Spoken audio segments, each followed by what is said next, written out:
Bonsoir à toutes et à tous. Je me présente, je m'appelle James Peak, anciennement Djangonaut, passé Django Pat. Donc en fait, le Python, aussi le Django, m'empêche beaucoup de dormir. Je code partout pendant que je conduis, dans les toilettes, sous la douche. Et aujourd'hui, je suis venu avec mon frère pour vous parler d'un des projets les plus dingues qu'on ait fait. Alors c'est pas avec lui, mais bon, on s'en fout, de toute façon, il présentera son truc. Donc, j'ai une question pour vous. Vous me disiez dans quel langage est ce truc?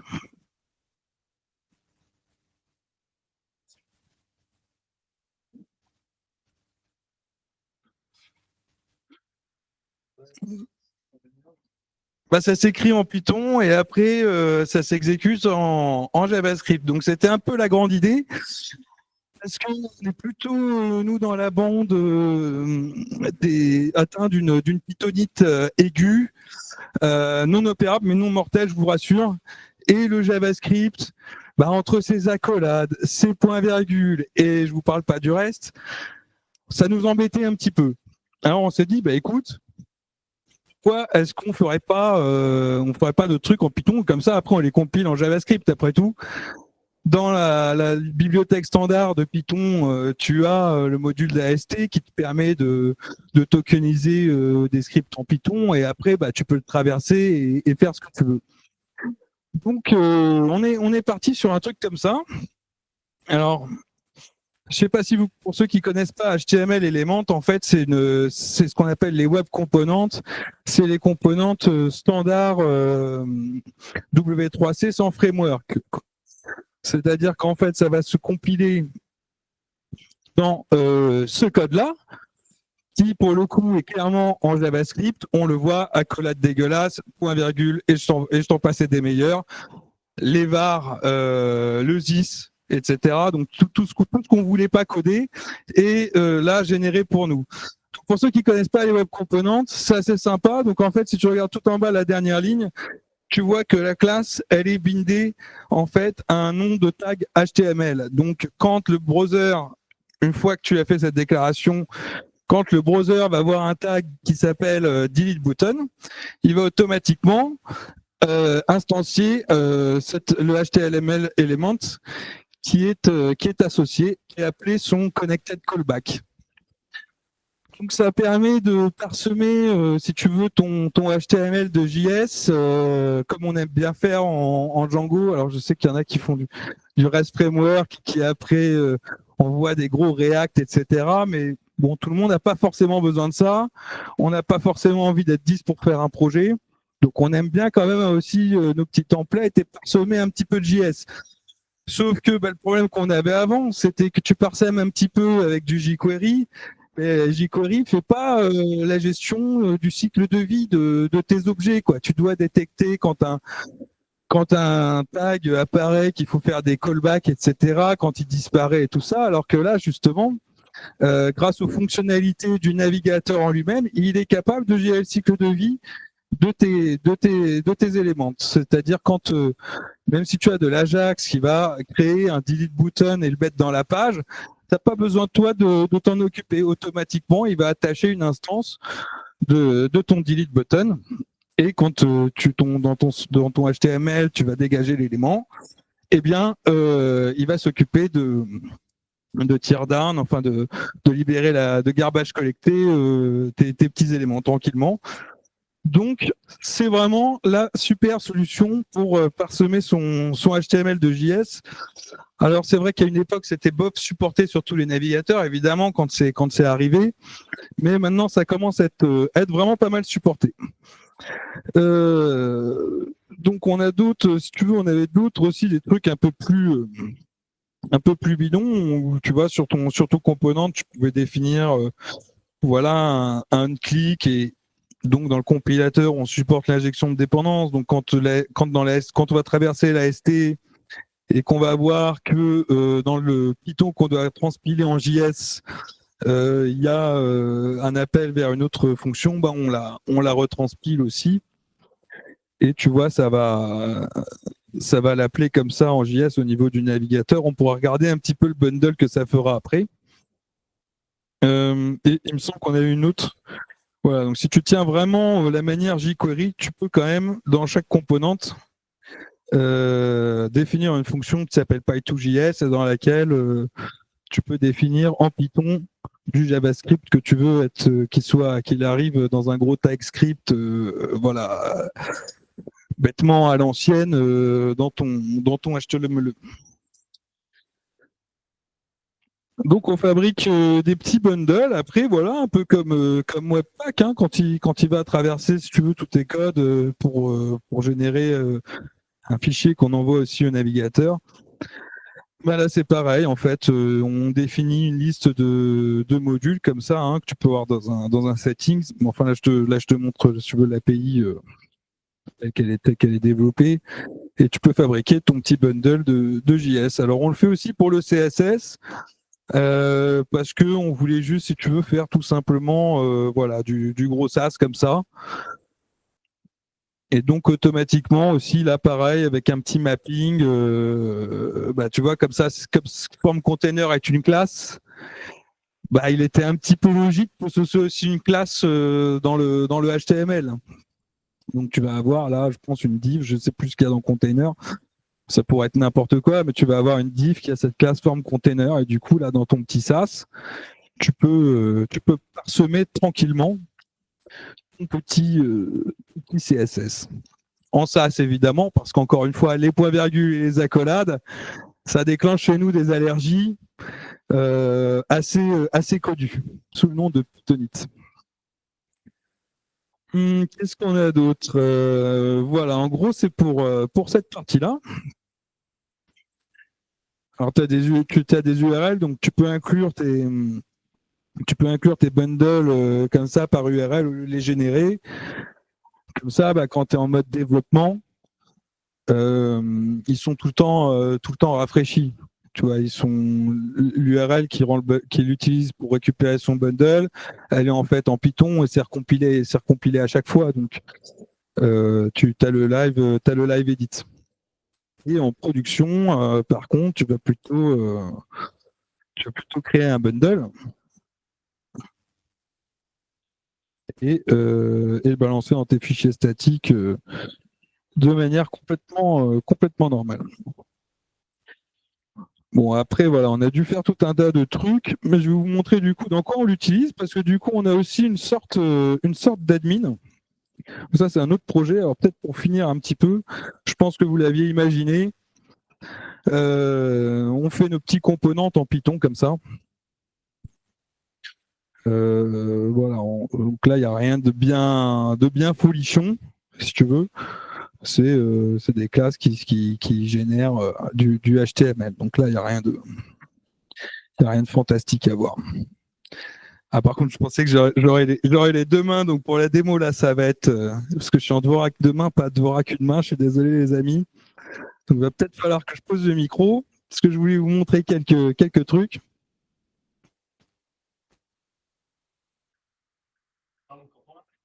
Est-ce que si je parle, on m'entend?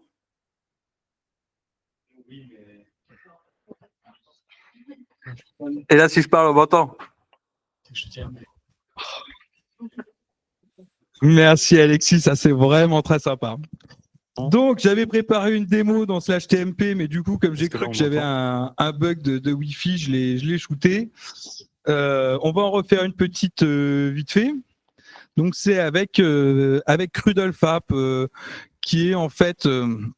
Alors je vous raconterai l'histoire de ce truc, mais c'est un CRUD. Attends, je vais raconter l'histoire en fait. C'est un CRUD parce qu'en fait, à la base, on développait un projet, je sais plus quel, on avait toujours des pages de liste, de machin, enfin comme toujours, et des menus.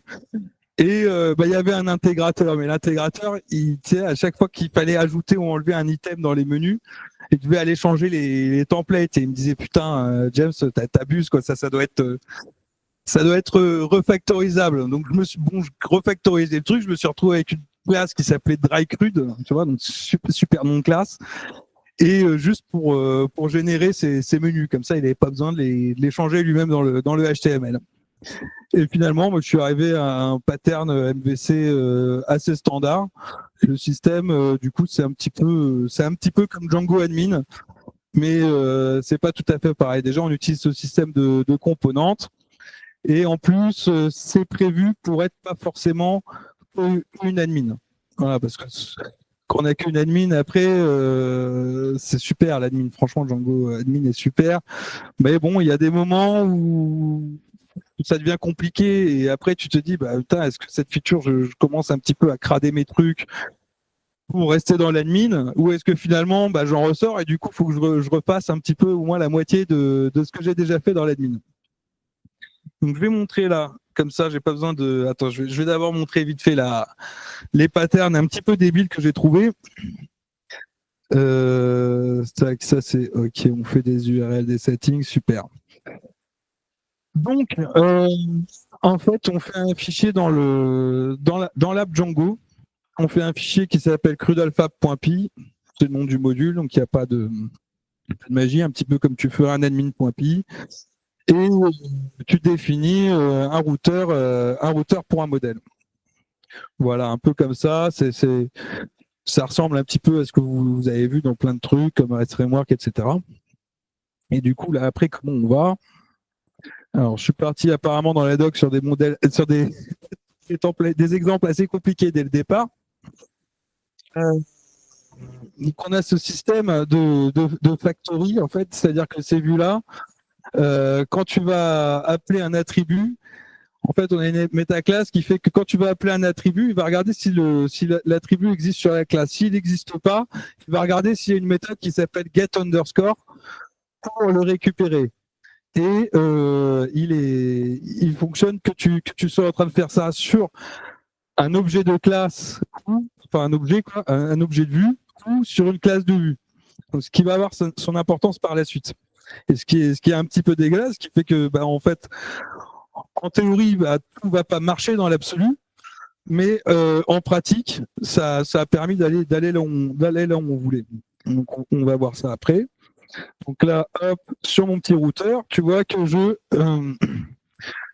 déclare tout un tas de vues. Au lieu d'avoir de laisser les vues par défaut que j'avais dans l'exemple juste avant, j'ai décidé que là, je voulais des vues custom. Alors je pars des vues qu'il y a déjà dans CrudleFab, les vues de Crud qui sont déjà là, mais je rajoute là, si tu veux, dans ces premiers exemples là, hop, je rajoute le mixim qu'on a vu là, qui fait qui rajoute des trucs. Ça pourrait être ce que tu veux, hein. Donc avec cette petite fonction de clone, déjà on peut rajouter des mixins à la volée sur une classe de vue, ainsi que évidemment bah, des petits attributs. Donc t'aurais pu aussi refaire des sous-classes, mais bon, quand on est, si tu veux, au stade de POC et tout, on cherche un peu le projet, on n'a pas forcément trop des specs, on se dit qu'on va les trouver au fur et à mesure, etc. C'est bien pratique de partir comme ça. Et évidemment, ton petit get query set là que tu as sur chaque vue, bah, tu peux aussi le définir au niveau du routeur, parce que bah, les implémentations par défaut dans les vues de get query set, elles appellent le get query set du routeur. Donc déjà, tu vois, ça va te permettre de faire un petit peu de sécurité, on va dire, de contrôler un petit peu les accès. Et voilà, après on enregistre son petit routeur. Et comme il est enregistré, tu vois, et bien après, tu peux rajouter, tu peux laisser le site CrudleFab par défaut, c'est comme un admin site, hein. On met des vues dedans, des routeurs qui ont des vues, et ça génère ces petites URL patterns. Donc, bah, on peut un petit peu. L'idée de ce truc-là, c'est toujours que dans les templates, on a l'objet de vue, quoi. On a l'objet de vue. Comme ça, voilà, automatiquement, on peut changer des trucs en Python sur les objets directement sans aller modifier les templates. On a tout un système du coup de menu parce que tout est parti à la base sur ça. Donc là, tu vois, tu as un petit truc qui te permet de rajouter des items de menu.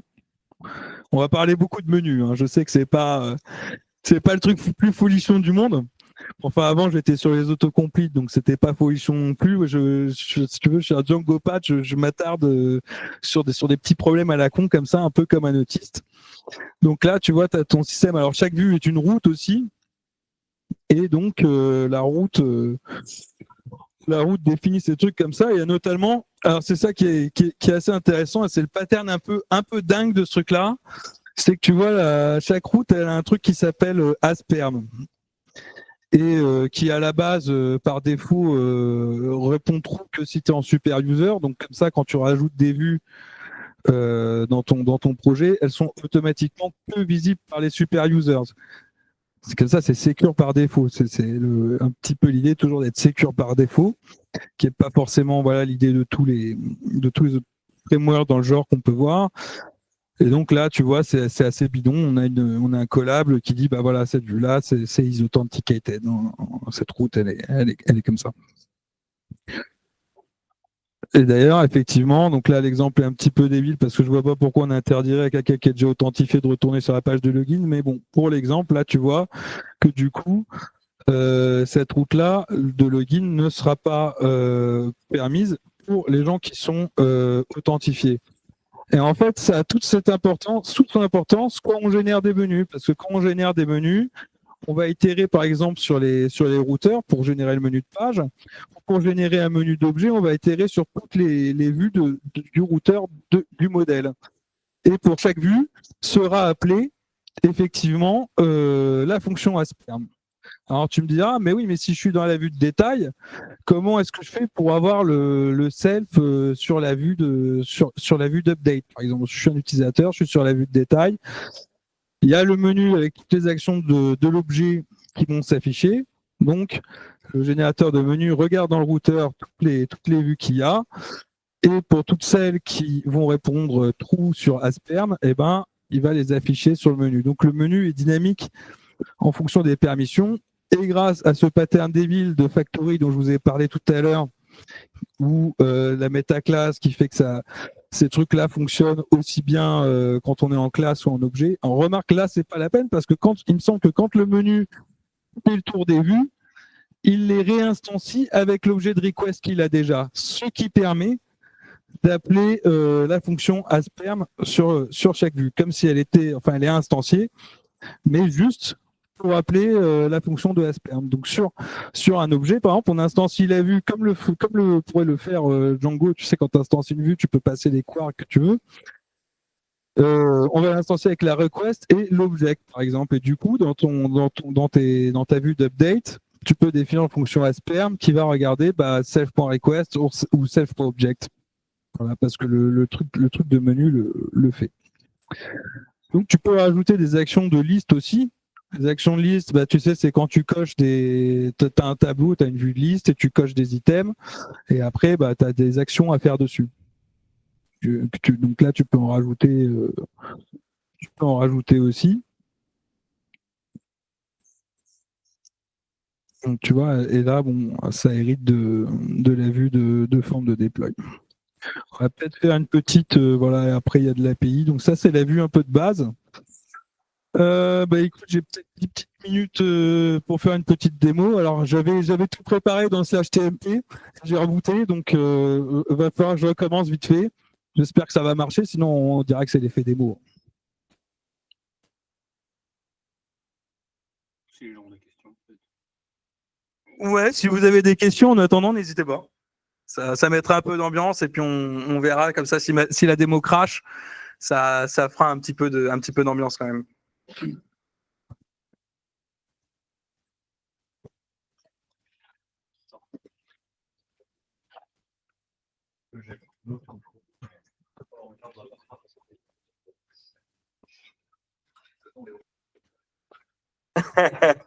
Grave. Mais avant, c'était dry crude, hein. C'était bien. Est-ce qu'on entend bien? Ouais.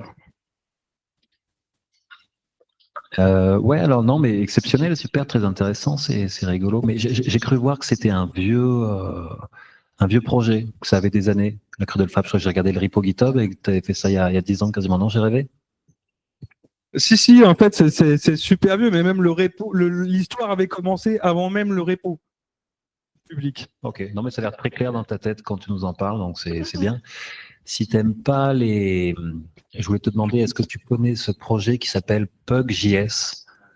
Si t'aimes pas écrire des accolades et des trucs et que tu vas encore aller au niveau d'au-dessus et ne plus avoir à écrire les chevrons HTML et compagnie, il y a un truc qui s'appelle PugJS et qui est assez rigolo. Donc, tant qu'à aller vers la consanguinité, tu peux pousser encore plus et à la fin, ça devient très rigolo. T'as que des tabulations et des espaces.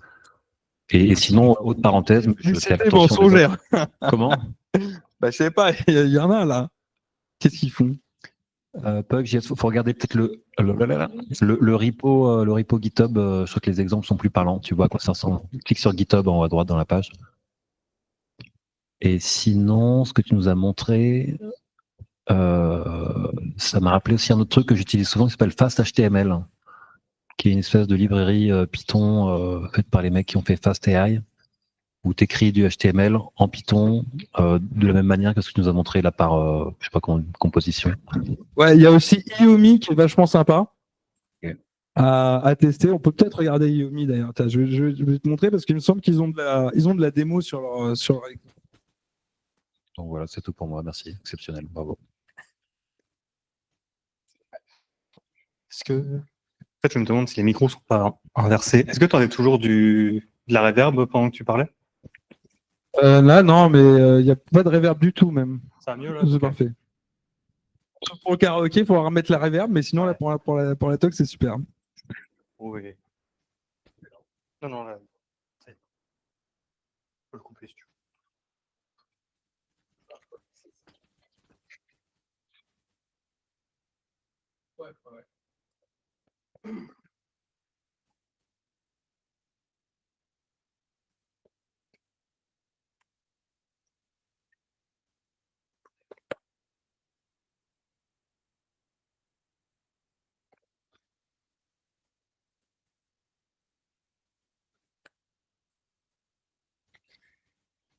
Voilà, donc là, vous voyez Iomi à droite. Donc, c'est un autre projet assez intéressant, franchement.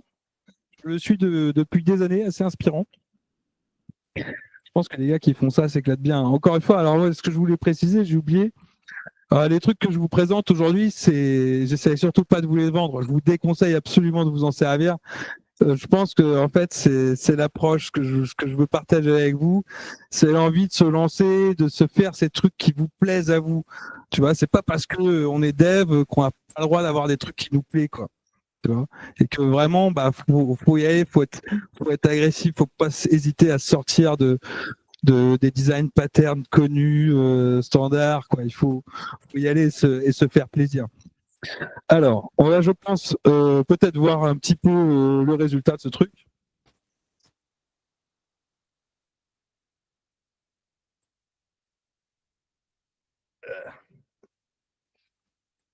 Je vais remettre les apps d'exemple. Parce qu'apparemment, c'est pas bon. Ah, c'est clair.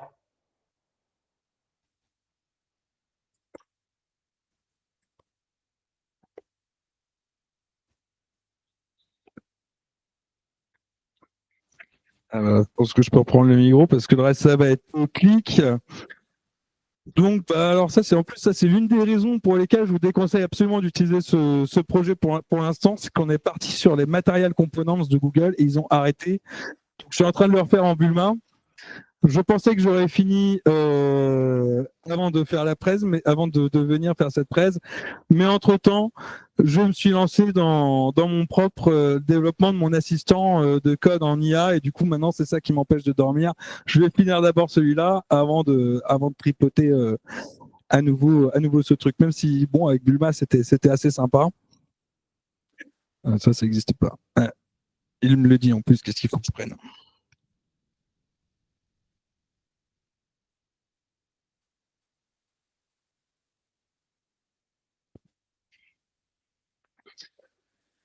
Voilà, bah donc là j'ai mes petits routeurs qui sont définis. Je dégage ça. Les petits routeurs qui sont définis, tu vois, donc avec le menu qui se fait là, et là tu vois pour chaque objet, sur la droite qu'il y a son petit menu qui se fait automatiquement. Alors voilà, donc j'ai là par exemple une update view. Hop, ça s'ouvre gentiment dans ces petites modales.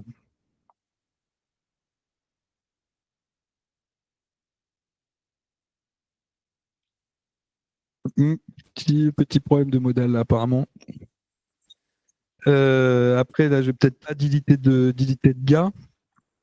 Tu vois, donc effectivement, il y a une version par contre qui est en prod, mais c'est pas celle-là. C'est une version qui est utilisée et qu'on maintient pour un vieux projet pour un client. Mais donc ça, c'est la version un petit peu qui nous fait kiffer de développer. Tu vois, donc là, voilà, on se fait un petit peu plaisir sur les trucs. Pour le JS, du coup, on utilise comment ça s'appelle, Unpoly, qui est un super bibliothèque JS pour faire de l'Ajax tout en faisant pas trop de JS en fait dans son projet. Alors après, j'ai mon pote Thomas Mignot avec lequel je développe Rhizome, qui a pas pu venir aujourd'hui, mais lui, il a développé une autre feature dans Rhizome qui viendra peut-être vous présenter.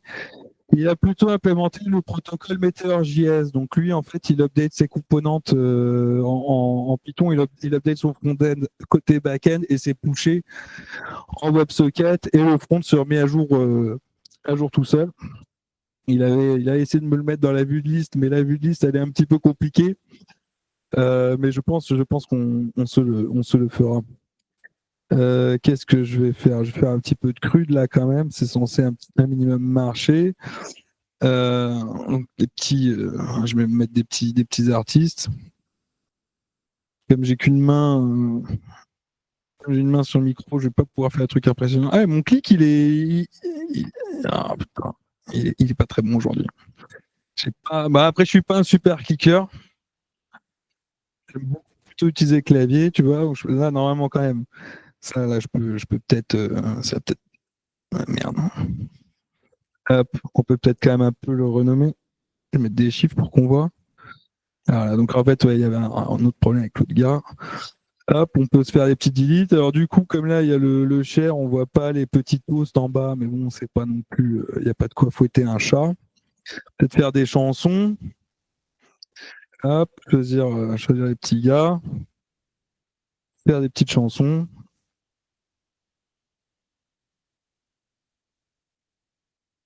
Et tu vois, tu peux aller après.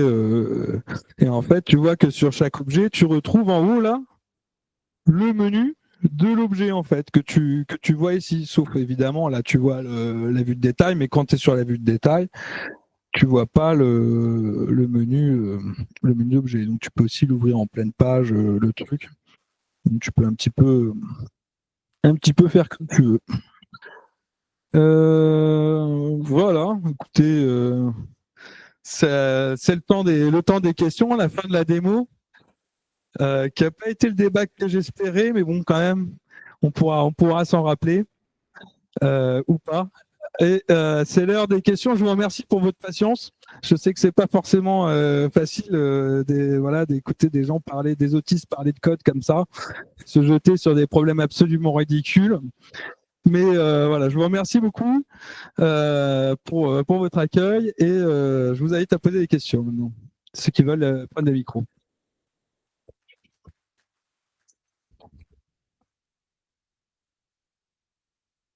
Le micro. Ouais, sur la première partie de la présentation, c'était Rhizome, c'est ça, pour écrire les composants en Python. Pour tester tes composants, comment est-ce que tu t'y prends? C'est-à-dire, quand tu le fais en JavaScript, tu balancerais un jest ou un truc comme ça, j'imagine, pour essayer de tester ton truc. C'est généralement un peu galère. Ouais. Non, nous, faut tester, c'est douter. Documenter, c'est ignorer. Sécuriser, c'est craindre. Moi, si quelqu'un me pirate, je lui pète la gueule, de toute façon. Non, pour le test, oui, effectivement, l'idée, c'était de tester en pur Python. Je pense qu'on l'a fait sur certains projets. Moi, je suis plus trop dedans, je me rappelle plus la partie crue. Je t'avoue qu'on n'a pas de test j'ai pas de test de composantes. Mais sur Electis, du coup, qui est la solution de vote électronique par chiffrement homomorphique et puis avec de la blockchain, là, il y a du test de composantes. Après, ce projet-là, maintenant, appartient à Thomas Mignot, donc je me sens pas trop à l'aise de le présenter. Mais effectivement, c'était toute l'idée, oui, d'avoir un DOM virtuel en Python. Je pense qu'on en a quelque part. Il faudrait que je fasse du grep et que je regarde. On pourra regarder après si tu veux à l'apéro. Ouais, non, d'accord. Ouais. Parce que moi, j'avais fait un peu de ReasonML, qui est, bon, c'est un OCaml qui, enfin même maintenant, je suis juste en OCaml, qui compile en JavaScript et du coup, ils ont fait un peu on teste en OCaml, mais en fait, le code de test est lui-même transpilé en Jest ou en Mocha, ou enfin, je ne sais plus quel test runner est-ce qu'ils utilisent aujourd'hui. Du coup, il y a peut-être moyen de faire la même chose où, en fait, du coup, ouais, tu peux peut-être même compiler, je sais pas, tes codes PyTest en Jest, ou je sais pas quoi, et les lancer dans ton test runner JavaScript. Je sais pas trop comment ça se passerait. Alors là, je t'avoue, sur le test de front-end, j'ai un truc qui est. J'utilise un truc qui est killer. C'est PyTest Splinter. Je tape à une main comme un handicapé. PyTest Splinter que je peux te montrer. C'est pour ça que je me lancerai pas forcément au-delà dans le Python. Voilà, tester si tu veux la fonctionnalité des vues, la sécurité, toujours de voilà qui peut voir quoi. C'est important. Mais après, tu vois, j'ai pas hésité à me faire du test en front-end. Non, avec PyTest Splinter, il est où? Il est là. Pour te montrer un petit peu, je trouve que l'API est super cool. Donc là, tu es dans ton PyTest. PyTest Splinter t'apporte une petite fixture de browser. Voilà, alors je crois que maintenant ça utilise Puppeteer, donc tu peux l'avoir en headless ou pas, ou tu vois, ou le voir. Et après, tu vois, tu peux aller chercher, tu peux cliquer sur des trucs, récupérer des properties. Voilà, donc là, le test, il est assez déjà refactorisé en fait. On voit pas forcément d'où viennent les trucs. Tu vois, je fais un component là. Là, par contre, il est exécuté dans un vrai browser, donc tu as Ouais. tourne rapidement tes tests. Ouais, là, ça tourne super vite. Ça, en fait, c'est le truc ça, c'est pas la vraie classe parce que ce projet-là, j'ai fait un web component en pur JS. À l'époque, j'avais pas Rhizome. Mais là, tu vois, ça, c'est le truc que j'utilise pour les tests, pour ce component-là. Voilà, c'est le truc, c'est ce qui est un peu en capsule, si tu veux, les trucs de browser. C'est en capsule, voilà, la business logique du browser. On fait des assertions. Donc ça, c'est vraiment sympa. PyTest Splinter, je vous le conseille. Excuse-moi, juste, tu as une question en remote qui demandait si c'était transpilé au moment de l'exécution. J'ai lu très rapidement, si tu veux répéter ta question, n'hésite pas. Peut-être à la réécrire, elle va s'afficher. Ouais, tout à fait. Alors, t'as deux. En fait, la transpilation, elle est faite en Python. Donc, quand tu es en debug, tu vas lui faire une transpilation au moment de l'exécution. Comme ça, tu es tranquille. Tu peux pousser. Ah oui, il y avait cette partie-là qu'on aurait pu voir aussi. Du coup, tu peux enregistrer des composantes comme des templates. Et du coup, Django les verra avec son système de template. Ah, c'est ça la partie bundle. Donc, tu vois, quand tu es en debug, là, tu vas lui faire une transpilation au runtime. Comme ça, bah, tu as toujours ta dernière version. Et quand tu vas déployer en prod, bah, tu génères un petit bundle et bah, tu le mets en fichier statique, quoi.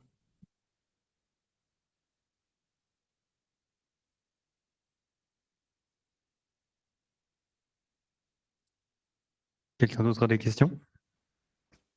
Sinon, je pense mais je vois qu'il est parti. J'espère que quelqu'un a des questions, du coup, le temps que. Ouais, sinon, Notre camarade s'il me reste revienne. du coup 10 minutes, il y a un autre truc que je peux vous montrer. Le truc qui m'empêche de dormir. On en a parlé un petit peu à l'apéro. Je pense que ça intéresse peut-être un petit peu plus. C'est un peu plus actuel, on va dire, dans l'air du temps. Voilà, justement, ça tombe bien, le truc dure pile 10 minutes. Donc ça, c'est le truc qui m'empêche de dormir la nuit. Alors là, ça allait vite. Si tu veux, j'ai lancé ma commande PyTest, mais préfixée par code 2 TDD, qui est, voilà, c'est mon assistant de développement que je fais. Donc tu vois, il a exécuté les tests. Il a envoyé l'output au LLM pour lui demander quel fichier était intéressant pour corriger. Donc là, il se trouve que le test, il tape sur ces deux fichiers-là. Enfin, ce fichier test-là, il utilise cette implémentation-là. Donc le premier truc qu'il fait, c'est qu'il envoie du coup l'output du test de la commande avec le contenu des deux fichiers et il lui demande de planifier une solution. Donc, parce que tu as toujours des meilleurs résultats quand tu codes avec des LLM en séparant en deux parties et particulièrement en utilisant pas forcément le même LLM pour planifier la solution que pour coder. Tu vois, donc là, par exemple, moi, là, j'ai de bons résultats en utilisant DeepSeek pour générer un plan et Gemini pour coder. Donc là, il a fait son petit plan. Et du coup, ça a envoyé le contenu des deux fichiers, l'output du test ainsi que le plan. Voilà, c'est des étapes que tu peux aussi faire séparément pour, si tu veux, toi, éditer le plan avant qu'il soit envoyé. Et là, donc, pour lui demander de générer les nouveaux fichiers. Et quand il aura ces nouveaux fichiers, il va relancer les tests. Alors c'est un petit peu long et là il n'y a pas effectivement il n'y a pas l'output en stream. Alors l'output en stream DLM c'est vraiment facile, mais comme il y a des flows sur lesquels je fais des requêtes au LLM en parallèle, là du coup bon j'ai activé le streaming nulle part pour l'affichage. C'est vrai que ça aurait mieux rendu, là on verrait le truc codé en live et tout ça, ça serait un peu plus vivant. Mais c'est pas encore sur cette partie-là. J'étais en train de me dire que justement j'allais faire que certains vont display qui display en stream que s'il n'y a pas d'autres tâches de LLM dans la boucle dans la sync loop. Donc là, il met un petit peu de temps à coder parce que les fichiers sont assez gros, mais je pense que ça va tarder à arriver. Je pensais que j'allais pouvoir meubler tout du long. Bon, le truc ne dure pas 1 heure. Hein. Parce qu'il y avait 6 tests qui ont échoué. Et avec cette méthode, il va tous les corriger. Alors, pas du premier coup, mais voilà, en 10 minutes, il va tout corriger. Alors, il y a peut-être des problèmes réseau aussi au moment. Je ne sais pas pourquoi c'est. J'ai essayé de couper les parties longues comme ça, mais le logiciel n'a pas marché à la fin. Voilà, du coup, là, tu vois, il m'a généré une. Alors, pour le coup, après, du coup, ça va trop vite. C'est là, il m'a généré une div qui me propose d'appliquer yes, no ou always avec A. Donc là, c'est un petit peu façon Claude, pour ceux qui ont utilisé Claude, qui est génial. C'est juste que ça coûte une blinde. Donc c'est pour ça aussi que je fais mon petit truc. Et donc là, on a dit, OK, donc applique la diff. Je l'ai mis en always. Hop, il relance les tests. Et là, il en reste encore 3 qui ont échoué. Donc, qu'est-ce qu'il fait il reprend, je ne sais pas si je vais le laisser comme ça. Tu vois, je suis en train un peu de finir la solution. Donc voilà, il reprend les fichiers. Enfin, on lui redemande quel fichier l'intéresse, parce que dans les 13 bacs de sortie, peut-être il y a d'autres fichiers, tu vois, qui sortent parce que tu as fixé des erreurs, mais il y en a d'autres. Il y en a d'autres derrière. Donc du coup, il se refait un petit plan. Hop, et là il s'est refait un petit plan. Alors tu vois, tu as des trucs. Moi, c'est assez sympa. Il est assez bon là-dedans. Et après, donc, hop, il renvoie à l'autre IA pour coder. Donc ça, elle est un petit peu lente. Ah oui, donc là à gauche, je montre du coup les modèles que j'utilise. Par défaut, j'utilise Grok. Pour tout ce qui est planification, compréhension, j'utilise DeepSeek et Gemini pour coder. Mais je crois que je viens de le dire, n'est-ce pas? peu importe. Hop, et là, donc il fait sa petite vie tout seul. Hop, il boucle, il a refait son petit code. Il refait son petit code. La phase la plus longue. Non, non, ils ne sont pas en local. Ah non, là, je pense pour faire tourner DeepSeek en local, il faut du monde. Bon, après, je sais pas qu'est-ce qu'ils ont, s'ils ont fait des 7 billions, des quantisés, tout ça, je sais pas où c'en est.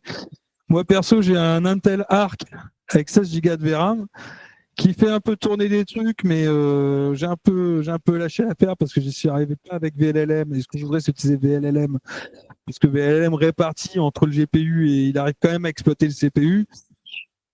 Alors du coup, je suis que arrivé avec Oyama, mais Oyama, il te drop de manière silencieuse du contexte et tout. Donc j'ai pas encore essayé pour l'instant. Si tu veux cette solution, elle est open source, donc j'utilise pour se développer elle-même. Après, je l'utilise aussi chez des clients sur leur IA à eux, mais je l'utilise pas genre sur des projets privés. J'utilise pas d'IA publique avec des projets privés, donc je suis pas trop embêté par cette histoire d'IA locale. À partir du moment où tu optimises quand même bien tes prompts, tu t'en tires quand même pas super cher. Et voilà, du coup là il a fini. Donc vous voyez, il a fait sa petite vie tout seul, il a fait son petit TDD et là c'est terminé. Merci à vous.